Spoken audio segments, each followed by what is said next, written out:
बिस्मिल्लाहिर्रहमानिर्रहीम। दोस्तों, मलिक सिराज अहमद आपकी खिदमत में हाजिर। आज 22 जनवरी 2024 इलेक्शन की गहमा गहमी अपने अरूज की तरफ, तोड़ फोड़ का सिलसिला जारी। सियासी जो रिश्ते हैं वो कोई टूट रहे हैं, कोई नए बन रहे हैं। कल के दोस्त आज के जो है ना सियासी हरीफ, और आज के सियासी हरीफ कल के मुमकिन दोस्त। तो सियासत जो है ना वो बड़ी तेज़ी के साथ बड़े अपने क्लाइमेक्स की तरफ जा रही है। 8 फरवरी को जनरल इलेक्शन 2024 की जो है ना वो पोलिंग डे है। शाम तक उसका नतीजा भी आ जाएगा हमारे पास कि कौन इक़्तिदार में आ रहा है और कौन नहीं आ रहा। तो डेरा गाजी खान के हवाले से भी काफ़ी सारी डेवलपमेंट्स हुई हैं। कुछ चीज़ें, एक दो खबरें हैं, और उसके बाद मैं एक अहम इशू जो है ना वो आपके साथ डिस्कस करूंगा। सबसे पहली बात तो हल्का 184 के अंदर कल सरदार जुल्फ़िकार अली खान खोसा ने अपने खोसा हाउस के अंदर जो खोसा कबाइल के अमायदीन और मुकद्दमीन थे उनका एक मुशावरती इजलास बुलाया था। उस मुशावरती इजलास में ये सवाल रखा गया कि क्या सरदार जुल्फ़िकार अली खान खोसा को NA 184 से इलेक्शन लड़ना चाहिए। तो जितने कबायली अमायदीन और मुकद्दमीन थे उनमें एक तवील मुशावरत के बाद ये तय हुआ कि जी सरदार जुल्फ़िकार अली खान खोसा को NA 184 के ऊपर इलेक्शन ज़रूर लड़ना चाहिए। ये कौम के चीफ हैं, कौम के बड़े हैं, और उसमें कौम के अंदर अभी भी इतनी अखलाक की जरूरत बाकी है और इतनी अखलाकियात बाकी हैं कि वो अपने चीफ को, अपने सरदार को वो इलेक्शन में कामयाब कराएं। एक मुशावरत के बाद एक मुतफ़िका फैसला हुआ और उसमें बहरहाल ये तय हो गया कि NA 184 पर सरदार जुल्फ़िकार अली खान खोसा इलेक्शन लड़ेंगे। और उन्होंने अपनी कैंपेन भी आज के दिन से शुरू कर दी है NA 184 के ऊपर। और उसमें यह है कि आइंदा 2-4 रोज़ के अंदर फिर हम उनकी जो पॉलिटिकल एक्टिविटीज़ होंगे उसके वाले से, और फिर उस हलके के अंदर जो उम्मीदवार हैं उनकी जो पॉलिटिकल वर्थ होगी, या आप ये कह लें कि पॉलिटिकल कैंपेन के हिसाब से उसको हम डिस्कस करेंगे। तो एक खबर ये हो गई कि सरदार जुल्फ़िकार अली खान खोसा का जो नाम है वो उनके कबायली अमायदीन की मुश्तरका एक मुशावरत के बाद एक मुतफ़िका फैसला हुआ कि वो इलेक्शन लड़ेंगे। दूसरी डेवलपमेंट कल ये हुई 21 जनवरी को डेरा गाजी खान की पॉलिटिकल हिस्ट्री के अंदर जितनी बड़ी इलेक्शन की रैलीज निकाली गई हैं उनमें से एक बड़ी रैली बिलाशुबा उसमें शुमार होता है कि वो कल निकाली गई, और वो थी आज़ाद उम्मीदवार सरदार महमूद कादर खान लगारी NA 185 के जो उम्मीदवार हैं, और PP 288 के जो आज़ाद उम्मीदवार हनीफ खान पिताफी, इनकी एक जॉइंट वेंचर के अंदर एक इलेक्शन रैली थी। एक बहुत बड़ी रैली थी और उसमें एक बहुत बड़ी तादाद थी जिसमें लोग मोटरसाइकिलों पे, पैदल और गाड़ियों के ऊपर वो इसके साथ थे। इस रैली का अख्ताम रेलवे पुली के ऊपर हुआ, जहां पर दोनों उम्मीदवारों ने अपने इनका जो सपोर्टर थे और जो वोटर थे, जो इस रैली के शुरका थे, उनका शुक्रिया अदा किया। बहरहाल एक इम्प्रेसिव, एक शानदार पावर शो था, और यकीनन उससे उनकी जो सियासी कैंपेन होगी उसको बहरहाल एक भरपूर फायदा होगा। कल ही एक डेवलपमेंट हुई और वो ये हुआ कि इस रैली के बाद शाम को डेरा गाजी खान यू ब्लॉक के अंदर एक हमारे शहरदार हैं सजाद सिप्पल, उनका एक प्रोग्राम था। उस प्रोग्राम के अंदर वो उन्होंने इनवाइट किया हुआ था मुस्लिम लीग नून के उम्मीदवार सैयद अब्दुल अलीम शाह साहब को। वहाँ पर जब वो अपनी तकरीर करने के लगे तो वहाँ पर खोसा ग्रुप के चेयरमैन सरदार शेरबाज खान बुजदार वो वहाँ पर पहुंचे। उनका गर्मजोशी के साथ, नारों के साथ उनका इस्तकबाल किया गया। तो बहरहाल एक बड़ी डेवलपमेंट थी कि पीपल पार्टी के उम्मीदवार सरदार दोस्त मोहम्मद खान खोसा के करीबी साथी, बाएतमाद साथी, और उनकी कैंपेन का मेन जो महवर है शेरबाज खान बुजदार, जो UC चेयरमैन भी हैं, वो न सिर्फ मुस्लिम लीग नून के उम्मीदवार सैयद अब्दुल अलीम शाह के जलसे में पहुंचे, बल्कि उनके जलसे में स्टेज के ऊपर बैठे और उनकी आमद के ऊपर नारेबाजी की गई। और उसी प्रोग्राम में तकरीर के दौरान सैयद अब्दुल अलीम शाह ने अपनी पंजाब मुस्लिम लीग नून के सेक्रेटरी जनरल और डेरा गाजी खान मुस्लिम लीग और ख़ास तौर पर लगारी ग्रुप के रूह रवां सरदार अवैस अहमद खान लगारी को आड़े हाथों लिया। उन्होंने अपनी तकरीर में ये कहा कि अवैस अहमद खान लगारी, आपने मेरे साथ जो मुनाफकत की है उसका जो है ना डेरा गाजी खान के लोग आपको जवाब देंगे, और फिर आपको जो सियासी तौर पर जो है ना वो मैं आपको इसका जवाब दूंगा। फिर उस पर उन्होंने 2-3 हो सकता है वो इल्ज़ामात हों जो इसका जवाब तो वो खुद ही दे सकते हैं। उनका मौके भी था कि चूंकि आपने मेरी मुखालफत इसलिए की कि मैं आपको बड़ी गाड़ी में नहीं बिठा सकता था, बड़े घर में नहीं बिठा सकता था, मैं आपको फाइनेंस नहीं कर सकता था, मैं आपको पैसे नहीं दे सकता था। ये उनका वीडियो के ऊपर जो है ना उनकी ये तकरीर मौजूद है। तो ये एक किस्म का एक पॉलिटिकल जो है ना एक ब्लास्ट था जो कल हुआ। कल वो शायद रिएक्शन दिया उन्होंने, वो डिस्टर्ब थे शायद, जो एक जॉइंट वेंचर के अंदर महमूद कादर खान और हनीफ खान पिताफी की जो रैली निकली थी उसके हवाले से हो सकता है कि उसके ऊपर अपना रद्द-ए-अमल दे रहे हों। लेकिन मुझे ये लगता है कि थोड़ा सा ये रद्द-ए-अमल ज़्यादा हो गया। पार्टी के, जिस पार्टी के निशान के ऊपर आप लड़ रहे हैं उसकी पार्टी के सेक्रेटरी जनरल को आप इस तरीके से पब्लिकली इल्ज़ामात जो है ना उनके ऊपर लगाएं, जिनको आपको अगर साबित करना पड़ा तो फिर शायद आपके लिए थोड़ी सी मुश्किलात होंगी। और दूसरा बात यह है कि इस टिकट के हसूल के लिए भी सरदार अवैस अहमद खान लगारी का जो है ना वो रोल था कि वो टिकट दिलवाने के लिए आपको पहले दिन से ही कमिटेड थे कि जी आपको टिकट मिलना चाहिए।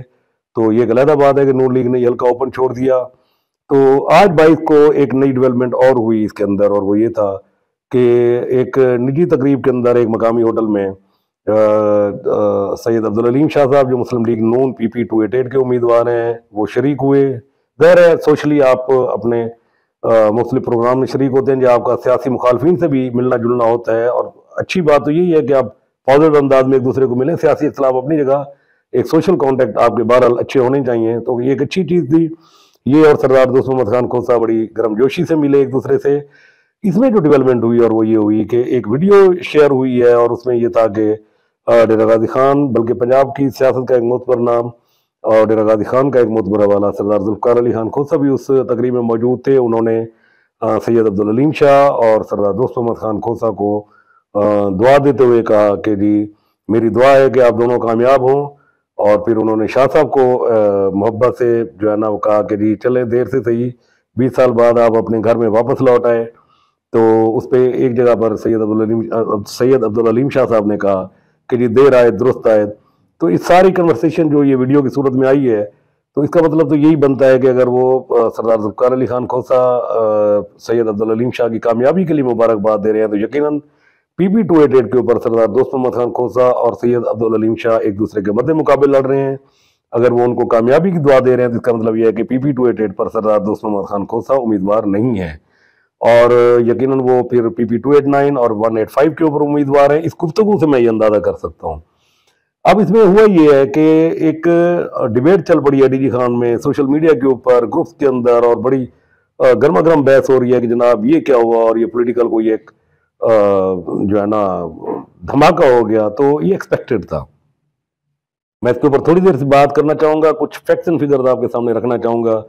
उम्मीद है अगर आपको फैक्ट्स एंड फिगर अपील करते हैं, आपको समझता है, आपको लगता है कि ये ठीक है तो ठीक है, अगर आप इख्तलाफ करें तो भी आपका हक बनता है। मेरी एक राय है इसके ऊपर, मैं अपनी एक ओपिनियन रखता हूँ और वो मैं ज़रूर आपके साथ शेयर करना चाहूँगा कि देखें सरदार महमूद कादर खान लगारी का आज़ाद लड़ना और उनका एक अलायंस बनाना आज़ाद उम्मीदवार हनीफ खान पिताफी के साथ, और फिर वो दोनों आज़ाद उम्मीदवारों का एक जॉइंट वेंचर के अंदर रैली निकालना, कैंपेन करना, एक समझ में आने वाली बात है। मुस्लिम लीग नून ने यहाँ पर क्योंकि कोई उम्मीदवार नहीं दिया, तो मुस्लिम लीग नून का बतौर पार्टी अपने महमूद कादर खान की हिमायत का ऐलान करना, ये भी एक लॉजिक है, समझ में आने वाली बात है।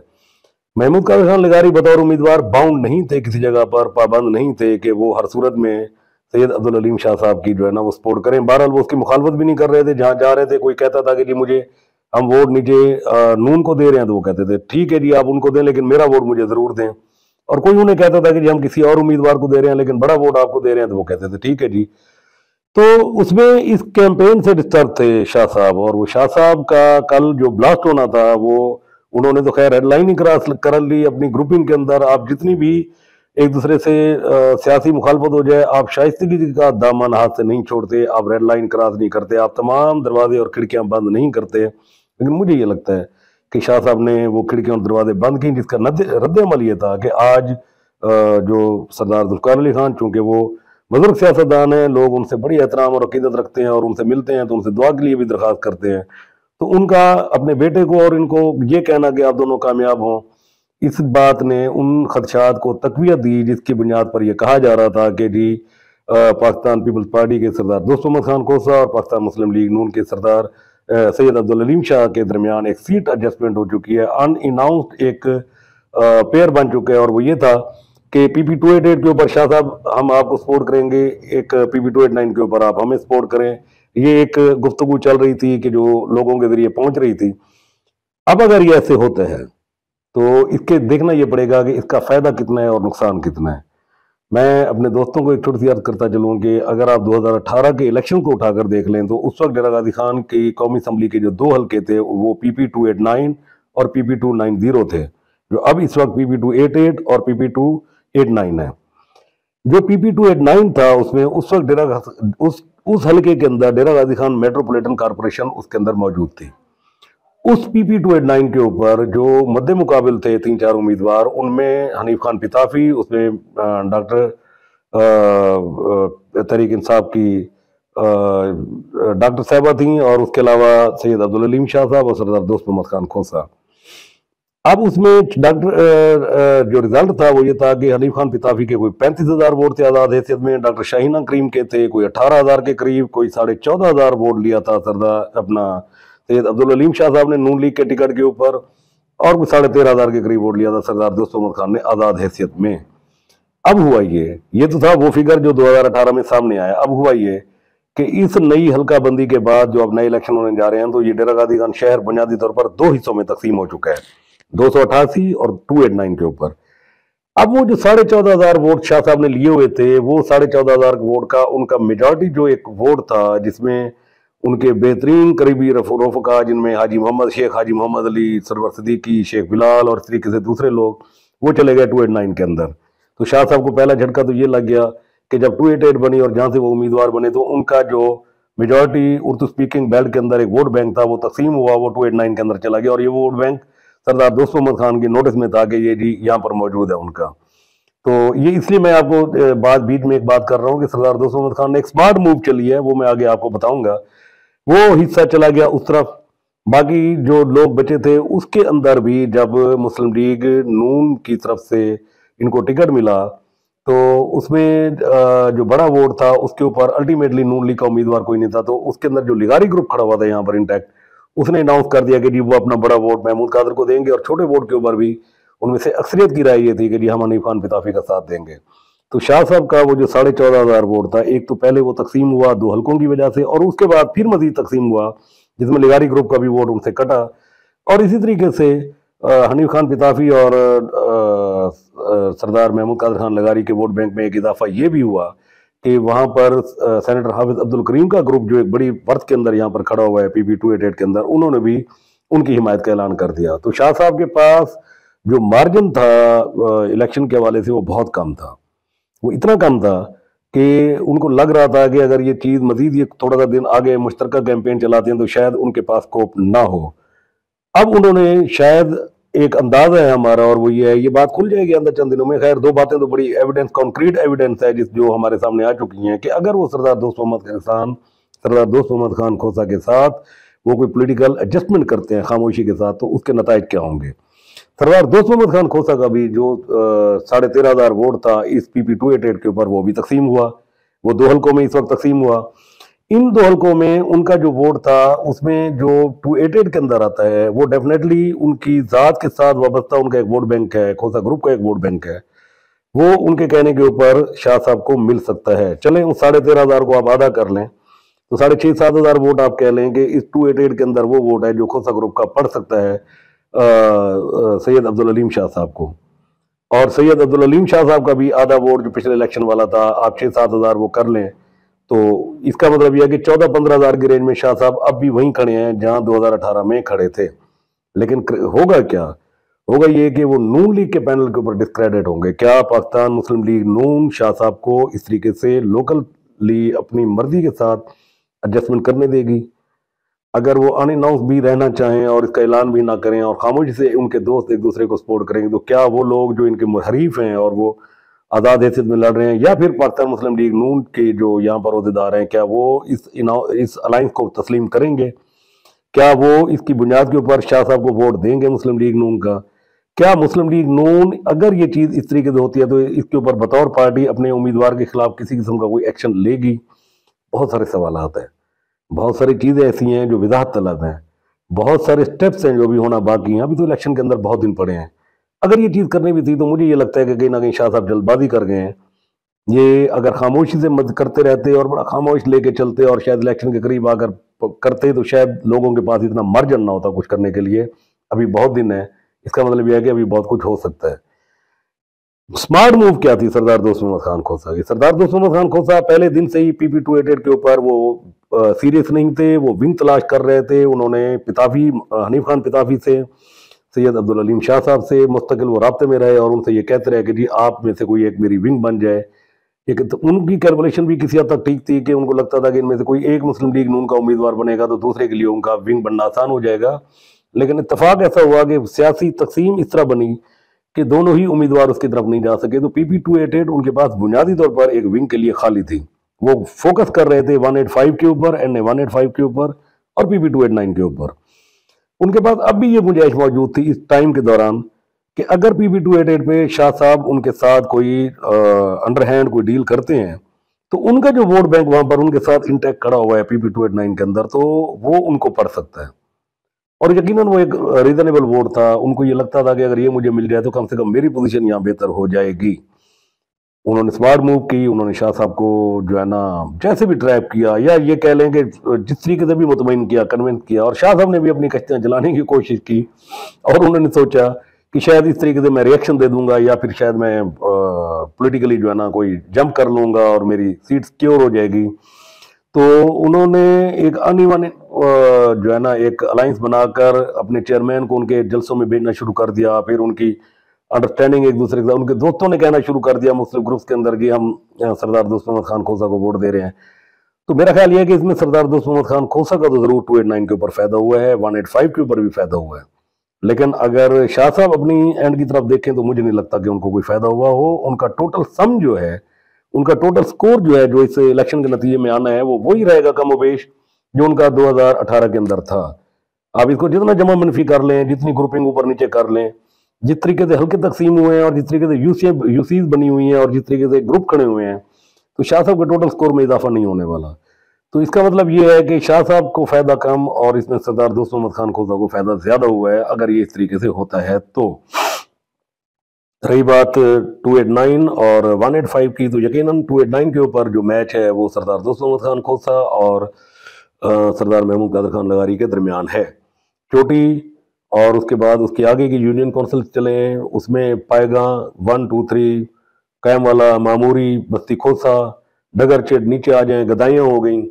तो यहाँ तक मेरा ख्याल ये है कि यहाँ पर जो महमूद कादर खान है वो 20 के करीब होंगे और सरदार दोस्त मोहम्मद खान 18 या 19 के ऊपर चल रहे होंगे। जब हम शहर में आएंगे तो यहाँ पर जो है पोजीशन इस वक्त आज के दिन तक, जिस तरीके से शाह साहब का अगर पूरा ग्रुप उनकी सपोर्ट करता है तो ये 20 हो जाएंगे और सरदार महमूद कादर खान 19 पे चले जाएंगे। तो इनका जब टोटल सम निकलेगा तो मेरा ख्याल है कि वो भी इतना कोई पॉजिटिव जो है ना नहीं होगा किसी के लिए। तो अभी बहुत सारा वक्त पड़ा है, बहुत सारी ग्रुपिंग होनी है, बहुत सारे लोग राब्ते में हैं। शाह साहब का ये जो रिएक्शन सामने आया है और जिस तरीके से चीज़ें सामने आ रही हैं, देखना ये है कि पाकिस्तान मुस्लिम लीग नून इसके ऊपर क्या एक्शन लेती है। पाकिस्तान मुस्लिम लीग नून पंजाब के सेक्रेटरी जनरल यहाँ पर बैठे हैं, वो इस पूरे सिलसिले को मॉनिटर कर रहे होंगे। यकीनन उनकी नज़र होगी इस सारे सिलसिले के ऊपर। देखना यह है कि अगर ये पैचअप बनता है सरदार दोस्त मोहम्मद खान खोसा और सैयद अब्दुल अलीम शाह साहब का और उनके दोस्तों का, तो उनके मुकाबले में हनीफ खान पिताफी, महमूद कादर खान लिगारी और उसके बाद लिगारी ग्रुप और उसके बाद सेनेटर हाफिज अब्दुल करीम, ये एक तरफ इकट्ठे होकर इनकी पोजीशन क्या बनती है, ये किस तरीके से आगे इलेक्शन कैंपेन को लेकर चलते हैं।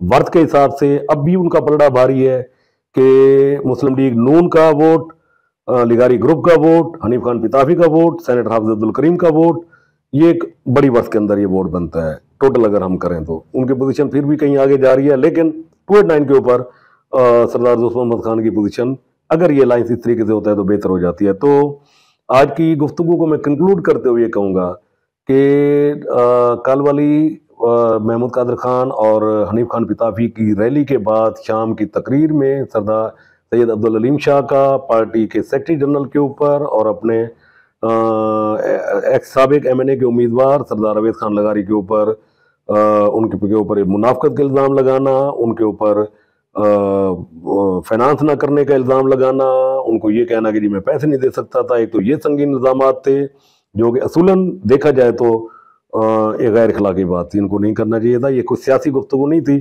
लेकिन अगर उनका ज़ाती कोई रंजिश थी भी सही तो खैर उन्होंने इसका खुलकर इज़हार किया। और फिर आगे बड़े सरदार साहब का, सरदार जुल्फ़िकार अली खान खोसा साहब का अपने बेटे को, साहबजादे को और फिर सैयद अब्दुल अलीम शाह साहब को ये कहना कि जी 20 साल बाद अपने घर में वापसी हुई है और मैं आपकी कामयाबी के लिए दुआ गो हूँ। तो यकीनन ये बड़ी अलार्मिंग चीज़ें हैं और इसके ऊपर बहुत कुछ होगा। देखना यह है कि इसके ऊपर पाकिस्तान मुस्लिम लीग नून का जो है ना वो रिस्पांस क्या आता है।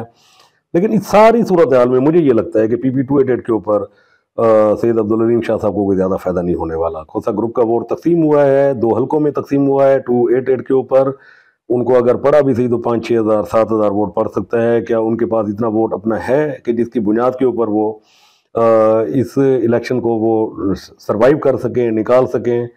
तो मेरा ख्याल ये है कि मूव तो अपने तौर पर शायद उन्होंने ठीक की, लेकिन कबल वक्त हो गई थोड़ी सी, या ये कह लेंगे पब्लिक हो गई ज़्यादा पहले। और अगर नहीं की उन्होंने ये मूव तो ज़्यादा अच्छी बात है। फिर इस गुफ्तगू का क्या मतलब होगा, इसका भी जवाब बहरहाल बंद लेना पड़ेगा या पूछना पड़ेगा कि सर आपने जो जलसे के दौरान जो तकरीर की उसका क्या मतलब था, मुखालिफ चेयरमैन का आपके स्टेज पे बैठने का क्या मतलब था, और फिर ये जो गुफ्तगू हुई एक निजी तकरीब के अंदर इसका क्या मतलब था। ये तो खैर शाह साहब ने जवाब हमें नहीं, आवाम को नहीं, तो पार्टी की आदत को बहरहाल ज़रूर देने हैं। और ये एक बात अभी रुकने वाली नहीं, मजीद आगे चलेंगे, देखते हैं कि अगले 2-4 दिनों में मजीद क्या डेवलपमेंट होती है। इंशाल्लाह कल नई पॉलिटिकल डेवलपमेंट के साथ आपकी खिदमत में दोबारा हाजिर होंगे। तब तक के लिए इजाज़त, अल्लाह हाफिज़।